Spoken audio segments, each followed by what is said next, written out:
Hai, selamat datang kepada pelajar RBT. Untuk hari ini kita akan belajar macam mana nak lukis lakaran isometrik.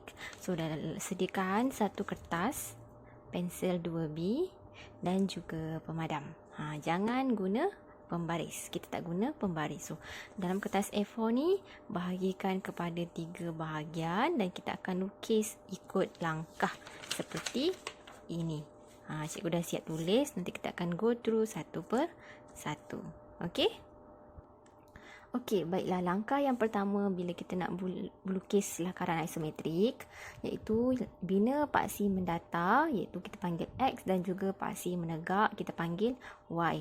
Sini adalah mendata, sini adalah menegak.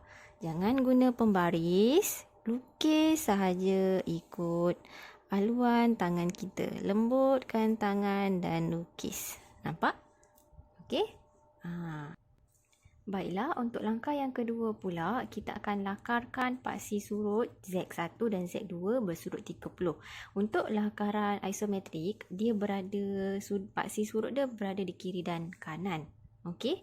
So, kita akan ulang balik langkah yang pertama tadi, iaitu buat paksi mendata dan paksi menegak.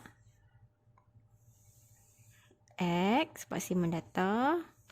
Y, paksi menegak. Okey, bila nak buat paksi surut yang bersudut 30 darjah, cikgu ada guna satu teknik, iaitu kita buat garisan, kita buat kotak panjang macam ni, kiri dan kanan. Dan kemudian kita akan buat garisan, 3 garisan seperti ini. Okey. So, kita anggarkan dekat atas ni adalah bersudut 45 darjah. Yang kedua ini adalah bersudut 30 darjah. So, tarik daripada titik ni ke titik ni ke belakang. Dari titik ni ke titik ni ke belakang. Okey. Itu. Kemudian ini. Ini ni kita panggil dia sebagai Z1 dan ini kita panggil dia sebagai Z2. So, dekat sini kiri dan kanan dia adalah bersudut 30 darjah. Mudah kan nak nampak bentuk 30 darjah dengan 45 darjah. Okey? Baiklah, langkah yang ketiga, kita kena tandakan ketinggian objek pada paksi Y. Paksi Y yang mana kat tengah-tengah tadi kan. Kita akan labelkan A, B. Okey, kita ulang balik langkah yang pertama, iaitu kita buat paksi mendata, kita panggil sebagai X, paksi menegak, kita panggil sebagai Y. Buat 2 kotak kat kiri dan kanan, bahagikan kepada 3 bahagian. Ambil kotak yang kedua, bawa ke belakang, kiri dan kanan. Gelar dia sebagai Z1 dan Z2. Okey, dekat sini kita akan labelkan A dan B. Berapa ketinggian dia, kita tak kisah. Cikgu tak kisah. Jangan ikut ukuran kita tak ada ukuran. So, agak-agak je situ A, yang dekat bawah ni adalah B. Ini adalah ketinggian di paksi Y. Okey, kita akan pergi kepada langkah yang keempat, iaitu kita akan bina garisan selari dengan Z1 dan Z2 dari titik A. Titik A tu yang mana? Yang ke atas ni tadi. Kita akan buat garisan selari dengan Z1 dan juga Z2. Kita buat lagi sekali. Garisan paksi mendata, iaitu kita panggil dia X, paksi menegak kita panggil dia Y. Buat 2 bongkah kiri dan kanan, buat 2 lagi, pecahkan dia kepada 3 bahagian. Ingat, ambil titik yang kedua, itu yang menandakan dia adalah 30 darjah. So, dari sini tarik ke belakang, sentuh titik tu namakan ni Z1 dan ini adalah Z2. So, kita tadi dah tandakan dekat atas ni adalah A, kat bawah ni adalah B. So, dia suruh kita buat garisan selari. Garisan selari. Garisan selari tu adalah garisan yang sama dekat sini, tapi dia adalah dari titik A. So, kita akan buat garisan selari itu adalah A ke belakang, ini pun ke belakang. Yang mana kita panggil dia dekat sini adalah C, kita tanda untuk lebar adalah C, AC, dan panjang kat sini kita tanda dekat sinilah. Kita panggil dia E. Garisan ni adalah selari. Atas dengan bawah adalah selari. Okey? Untuk langkah yang kelima pula, kita akan bina garisan tegak dari C. Garisan tegak dari C tu yang mana? Kat sini.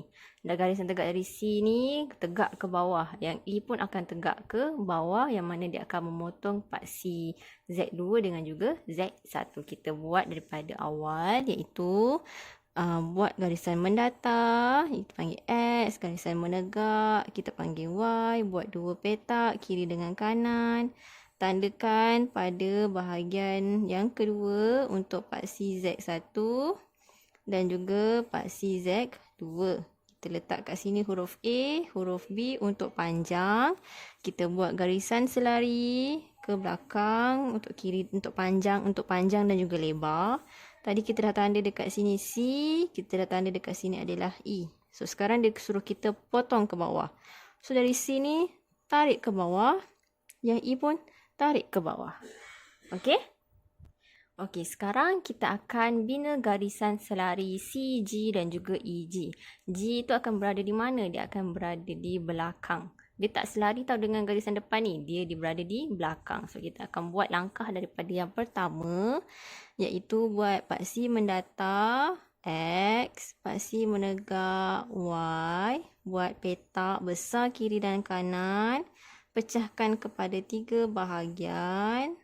Ambil bahan nombor yang kedua untuk paksi 30 darjah. Tarik ke belakang, Z1, Z2. Okey, nampak kita buat banyak kali, kita dah ingat kan? So, langkah yang ketiga tadi adalah kita buat panjang, kita label A dengan B. So, dari A tadi kita nak buat garisan selari ke belakang, kiri dengan kanan. Untuk lebar, kita tandakan ni adalah C, ini adalah E. Tadi kita dah potong ke bawah, ini pun kita dah potong ke bawah. So, sekarang kita nak bina garisan selari CG. Macam mana kita nak bina garisan selari? Yang kat belakang ni kita akan tarik ke belakang sini. Biar dia selari dengan mana? Dia akan selari dengan ini. So, yang E ni kita tarik dia ke belakang situ, dia akan selari dengan AC. So, dekat sini adalah kita punya G. Kenapa bukan dekat sini? Ini adalah paksi menegak. Kita nak bina objek yang mana objek kita ikut kepada kat mana kita tanda untuk tinggi, panjang dengan lebar dia. Okey, so dah siap semua ni. Kita akan pergi kepada step yang seterusnya. Okey, step yang seterusnya ialah legapkan objek. Daripada yang tadi ni, kita akan legapkan objek. Legapkan tu kita hitamkan objek yang kita nak, kita nampak. So, kita akan ulang balik daripada langkah pertama sampai langkah yang ke-6. So, kita akan buat sama-sama dekat sini, iaitu yang pertama, buat paksi mendatar, kita panggil X, paksi menegak, kita panggil Y. Kita buat petak kiri dan kanan untuk buat paksi 30 darjah. So, ambil paksi yang kedua ni, yang kedua punya petak ni. Tarik ke belakang, kita panggil ni Z1, ini adalah Z2. So, panjang kita jangan lupa tanda AB. Lepas daripada AB, kita akan buat paksi yang selari dengan paksi Z1 dengan Z2.